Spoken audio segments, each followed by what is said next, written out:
Hello and welcome back. This is going to be a especially powerful video, I think. Something or at least that relates to everyone. But before I get into it, I want to start with something called the Autobiography in 5 chapters. This is a Buddhist, I don't know the name of it, a Buddhist saying, I guess. It goes like this. Number 1, I walk down the street. There is a deep hole in the sidewalk. I fall in. I am lost. I am helpless. It isn't my fault. It takes forever to find a way out. 2, I walk down the same street. There is a deep hole in the sidewalk. I pretend I don't see it. I fall in again. I can't believe I am in the same place. But it isn't my fault. It still takes me a long time to get out. 3, I walk down the same street. There is a deep hole in the sidewalk. I see it is there. I still fall in. It's a habit. My eyes are open. I know where I am. It is my fault. I get out immediately. Number 4, I walk down the same street. There is a deep hole in the sidewalk. I walk around it. Number 5, I walk down another street.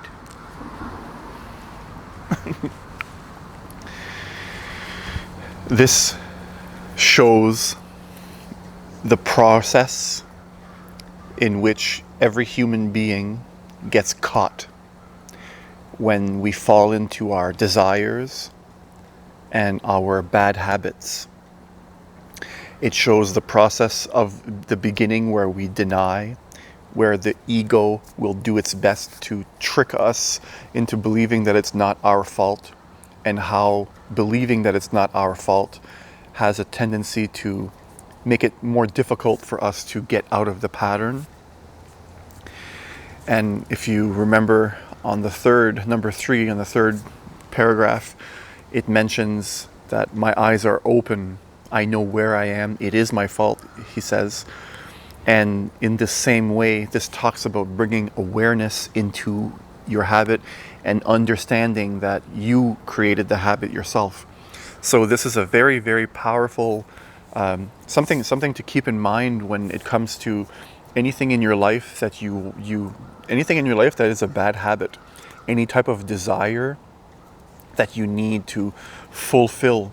And when you get to a point in your life where that desire, that habit is destructive, it's the moment that you realize that you're the one responsible to take action. Only you can take action. Only you can do something about it. And that it is your fault, that it is you that allowed it to grow into the habit that it is.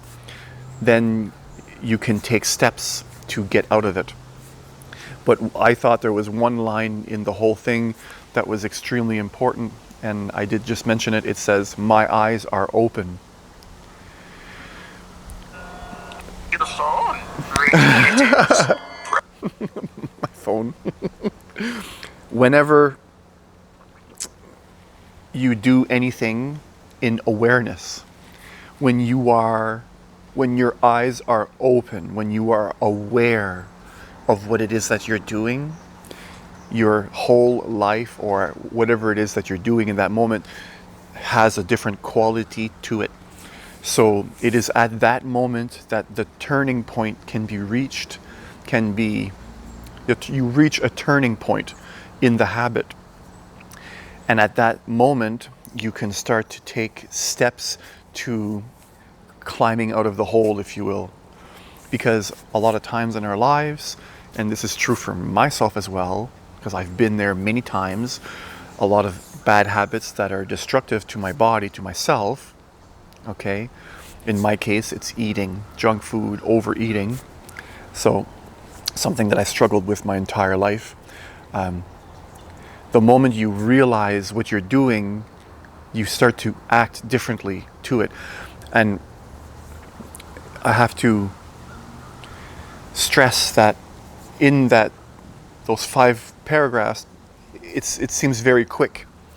he falls in the hole a few times, and that's it. He's out after he walks down a different street completely, very shortly it seems. But in real life, in experience, this is a process that can take years. And even after you become aware of what you're doing, it still can take years at that point. So this brings me to the whole point of this video. Once you realize something is not right for you anymore, once you come to the point where your eyes are now open and that you're ready to break out of a habit that has dominated you for such a long time, there's two ways to go about it. One will keep you in bondage longer. The other one will allow the water to completely pour out, if you will. It's like you're pouring out the rest of your negativity. You can think of a habit as a glass of water, and that the second way, which I'm going to mention in a minute here, you pour the rest of the bad habit out.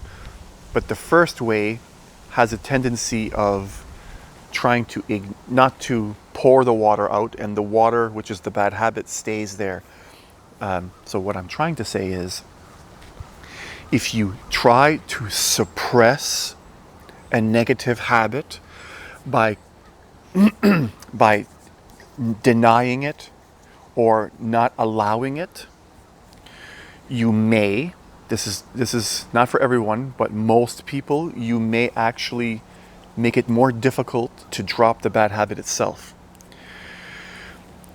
If you try to force a negative habit not to be, what happens most of the time is that it's like putting a cover on top of a pressure cooker or some boiling water, that eventually the pressure will lift the pot up, and the bad habit will come back with a vengeance, explosively. So I've seen this a lot in a lot of the habits that I've been able to break before they've broken as well. So when you try, you have to understand that you're probably going to go through a cycle of trying for a little while and then going back into the habit. Trying and going back into the habit. In wellness, we have a different way of looking at this. It's the steps. Let's see if I can remember the exact name here. It's been a while since I've used this. We call it step 1, pre-contemplation, where you're not even aware that there's an issue. Contemplation, where you become aware that there's an issue, but you not ready to take any steps on the change itself. Then there's the action phase, where you actively start to take steps. Then there's the maintenance phase. So the action phase, you usually have quite a bit of momentum ready, or I should say you have quite a bit of energy because you're ready to change. And then in the maintenance phase, you can lose momentum. And if you get into the fifth stage, then there's a relapse. So maintenance is ideally where you, in the Western society, the point where you get the furthest in. But in the poem that I just read, there's the whole walking down another street. So there's a different way of going about it. So you can try to drop a habit, but it tends to get you to a point where you have to deal with it, and then eventually you may relapse and then fall back into some of the other steps. So as I mentioned at the beginning of the video, the line that says "my eyes are open" is really the key in what I feel is the whole poem there. When you become aware of what you're doing while you're doing it. And this is the key. When you become aware of what you're doing while you're doing it, it's the same thing as taking the second step and emptying the water in the pot itself. As a matter of fact, it's more like turning the heat off of the oven and dumping the water out altogether. So it seems counterintuitive to what I'm about to say here, because the first step is to try to break your habit. And you may have some short-term success. You'll break the habit for a while, but then you tend to go back into it if it's a strong habit. The second step requires you to actually do nothing. Let me explain. Instead of trying to stop, you simply look at what you're doing, not judging yourself. You don't want to say, oh, look at me now, I'm doing this again. You simply look at it factually. For example, if you're smoking cigarettes, you put the smoke to your lips, the cigarette, and you go through the whole steps. You pull it in, you taste it, and your body will tell you, is it a pleasant or unpleasant taste? It goes down your throat. You'll feel the feelings of it, and you have to look past your ego here.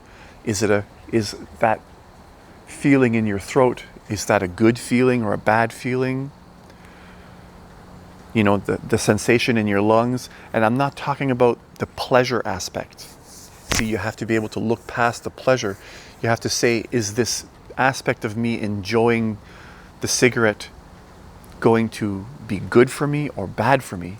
Do you see, you smoke in awareness. You try to be very truthful. You become very honest. So in the case of smoking a cigarette, you're creating, trying to find the right word again here, associations between the act that you're doing and the fact of what you're doing. So smoking a cigarette, making your teeth yellow. Again, you're not judging yourself. You're not saying, I shouldn't be doing this. You're just looking at the facts. It's doing damage down my throat, it hits my lungs, it's bad for my lungs, increasing my risk of cancer. You just look at it factually. And eventually, what happens is you start to identify inside of yourself with the aspect of you that sees you doing negativity, much more damage to your body, as opposed to enjoying the pleasure aspect of it. And that you start to disassociate with the pleasurable aspects of that negative habit, and you begin to associate with the negative aspects of that habit. So at a certain point, the habit falls on its own. Now, this is something I've done with smoking cigarettes, I've done with smoking weed, quitting coffee, a lot of other negative little things in my life. And you have to keep in mind, you have to be patient, you have to forgive yourself, because some of the things are not going to be so easy. When it comes to desires, when it comes to bad habits, a lot of times you still have to go through that very first stage where you try and you try and you try and you try and you try, and you see that trying never works until you get to the point where you just let it go altogether.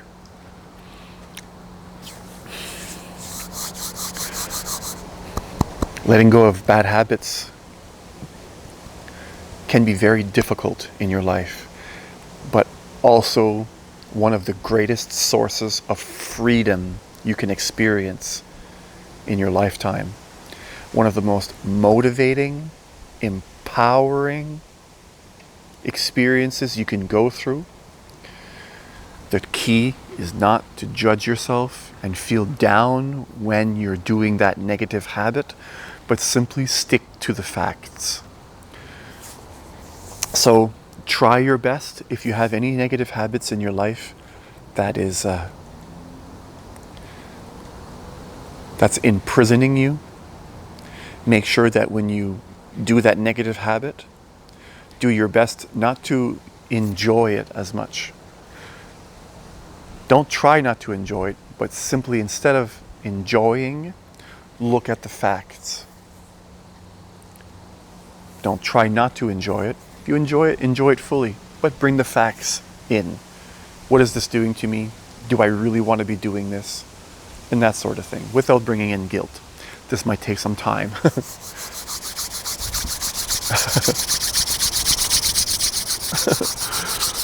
Very difficult. I could just imagine myself as I'm explaining this here. I could imagine how a lot of people might see, oh, that's not going to work, and that sort of thing. And in reality, some habits you might live with for your whole life. In Buddhist belief, sometimes they believe that you might carry these sort of things for lifetimes. So ultimately, you need an infinite amount of patience. And dropping the habit is not the point, but living in awareness, living in full consciousness of what you're doing is the point.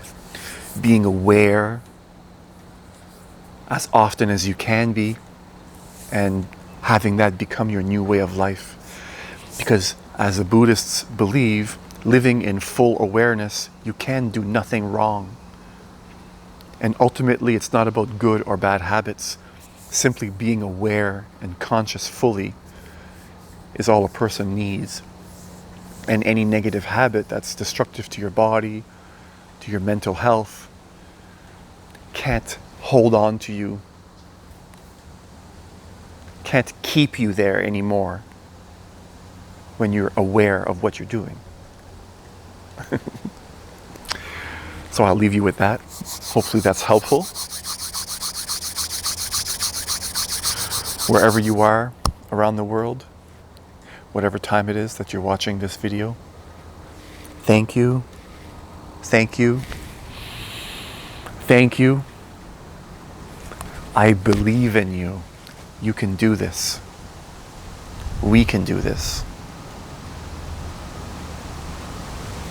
Peace.